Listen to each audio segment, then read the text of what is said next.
إلى أحمد التجاني وجمت روضتي ومضى من أمري وما قل من صبري.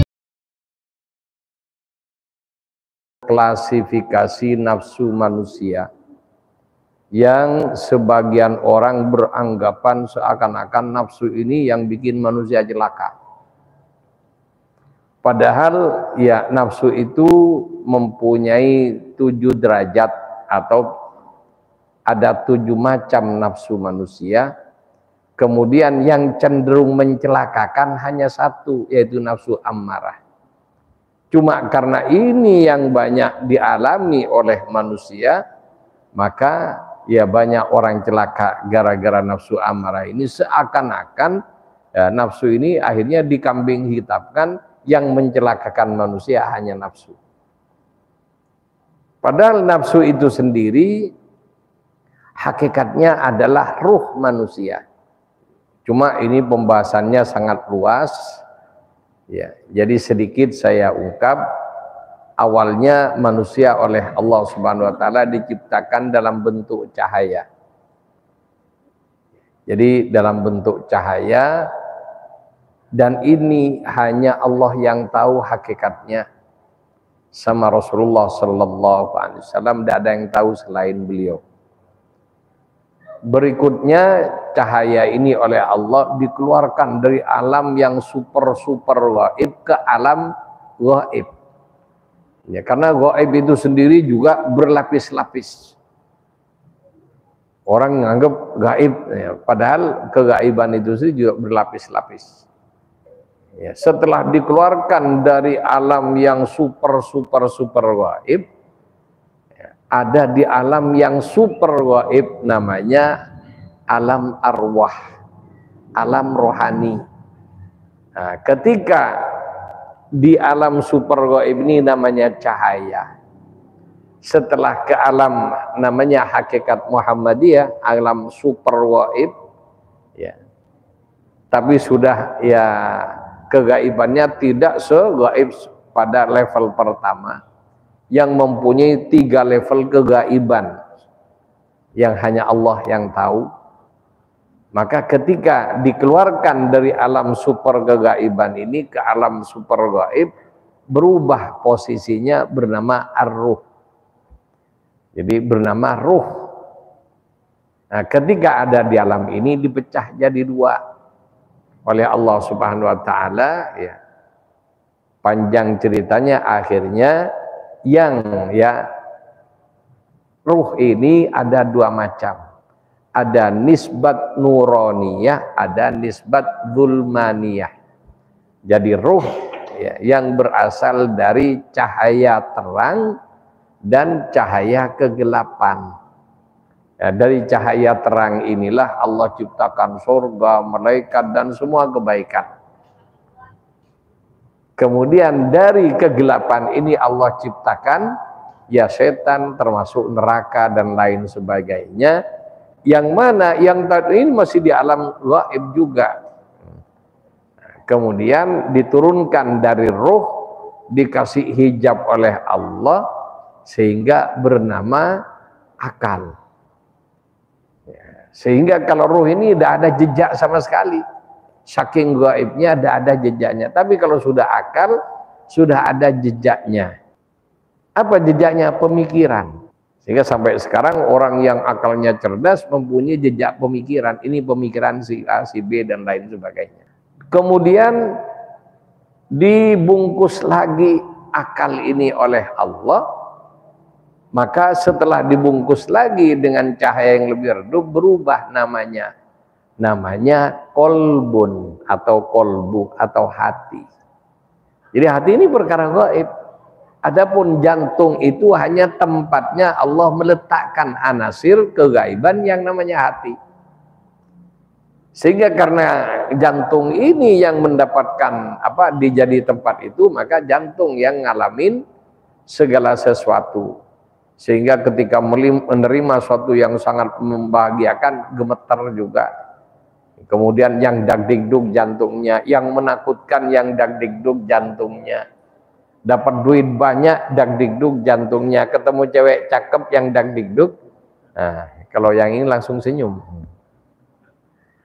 Ya itulah Allah Subhanahu wa taala meletakkan rahasianya. Kemudian lagi hati manusia yang masih ini, tapi sudah di hati ini nanti ya, pembahasannya minggu kemarin sudah sedikit saya buka. Nah, dibungkus lagi ya, dengan cahaya yang lebih redup, maka berubah dari kolbun menjadi nafsun, menjadi yang namanya nafsu. Sehingga ini, dan nafsu ini juga perkara gaib, kecenderungan.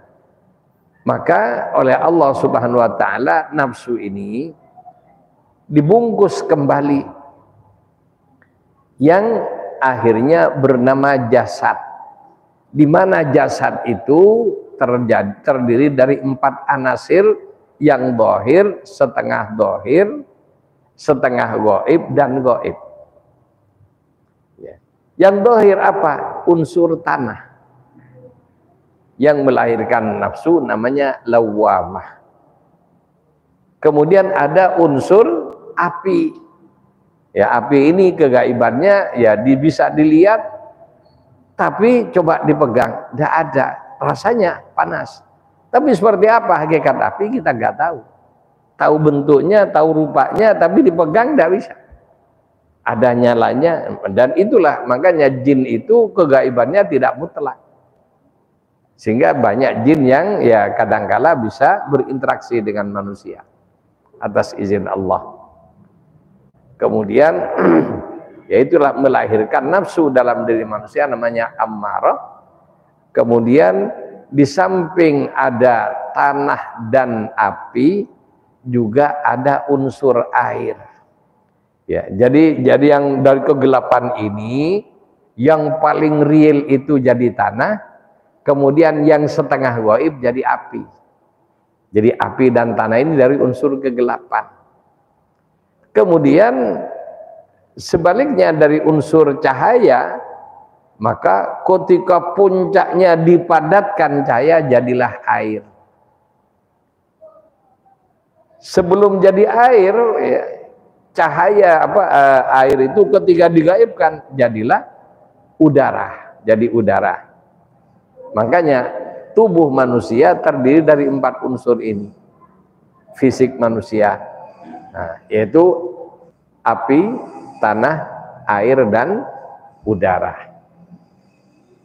Kemudian ya jadilah, ya Allah jadikan setelah diramu maka jadilah namanya fisik, dan inilah yang terlihat.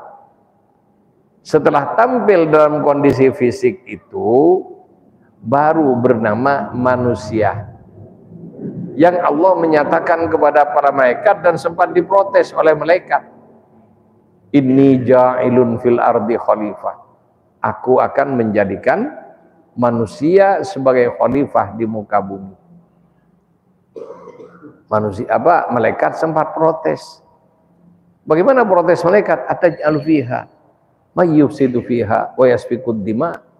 Ya Allah, ngapain mau bikin manusia? Dan malaikat sudah tahu, dibuka sedikit oleh Allah, manusia ini nanti akan bikin kerusakan di muka bumi. Ataj'al fiha may yufsidu fiha, manusia ini bikin kerusakan nanti ya Allah. Wa yasfikud dima, dan akan berperang menumpahkan darah. Wa nahnu, sedangkan kami, kata malaikat, nusabbihu, setiap hari, setiap malam, setiap saat bertasbih. Wa nuqaddisu laka, dan kami selalu mensucikanmu, artinya tunduk total kepada Allah Subhanahu wa taala. Sehingga dari sononya Allah sudah menciptakan malaikat sebagai makhluk yang tidak bisa durhaka. Jadi malaikat itu aslinya sudah memang barang yang tidak bisa berdurhaka kepada Allah. Adapun setan dan iblis ya yang menjadi kakek moyang setan selanjutnya dari bangsa jin, memang sulit baik. Karena apa? Bahannya dari api murni, dari kegelapan. Malaikat dari sesuatu yang cahaya. Manusia, nah ini manusia diciptakan dari macam-macam, dari kegelapan dan cahaya. Makanya manusialah yang bisa berbuat segala sesuatu, bisa baik dan bisa jelek. Ketika manusia baik, malaikat kalah. Sebaliknya ketika manusia jelek, iblis kalah. Makanya dalam satu hikayat, iblis pernah datang pada Fir'aun, tanya, wahai Tuan Raja, Anda tahu siapa saya? Tahu. Siapa saya? Iblis. Waduh, hebat Tuan Raja. Dan seterusnya, intinya iblis puji Fir'aun yang masih usia bau kencur sudah berani ngaku Tuhan. Sedangkan iblis sendiri diciptakan 1000 tahun sebelum Nabi Adam. Sampai detik ini iblis tidak berani menuhankan dirinya.